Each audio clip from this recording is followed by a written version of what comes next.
దళితులం కాబట్టి ఏ మతం మేము స్వీకరించాలో మీరే చెప్తారు, ఏం తినాలో మీరు చెప్తారు, ఏం తినకూడదో మీరు చెప్తారు, చదవాలా చదవకూడదు మీరు చెప్తారు, బట్టలు కట్టుకోవాలా కట్టుకోకూడదు మీరు చెప్తారు, ఎట్ట ప్రార్థన చేయాలో మీరు చెప్తారు.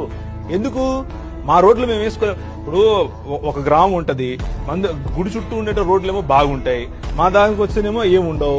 ఇక్కడికి వచ్చి మేము ప్రార్థన చేసుకుంటే వచ్చి కొడతారు. సో ఇప్పుడు మా వాళ్ళు సర్పంచ్ ఉంటే, మాకు వార్డు మెంబర్ ఉంటే, మా దగ్గర మా పవర్ మా దగ్గర ఉంటే వీళ్ళ చేత అవుతుందా? ఇది క్రైస్తవులకు అర్థం కాదు. ఈ క్రైస్తవులకు ఏమర్థం అవుతుందంటే, మాకు దాన్ని ఏమంటారు, ఎస్సీ సర్టిఫికేట్ పెట్టుకోవాలి, మేము అది పోగొట్టుకోలేము, మేము దాన్ని ఏమంటారు, మేము మా డినామినేషన్ లోనే ఉంటాము, మేము మా ప్రార్థనలే మేము చేస్తాము, మీరు ఏమవుతున్నారు ఏం కావట్లేదు మాకు సంబంధం లేదు, మేమంతా కళ్ళు మూసుకొని ఇలా ఉంటాం. ఇది క్రైస్తవులు భావజాలం. బయటికి రావాలి. సో మీరు ఒక హెచ్చరిక చేస్తున్నట్టుగా 100% ఇలాగే ఉండండి. రేపు తర్వాత హెచ్చరిక చేయడానికి మీరు ఉండరు, వినడానికి చెప్పడానికి నేను ఉండను.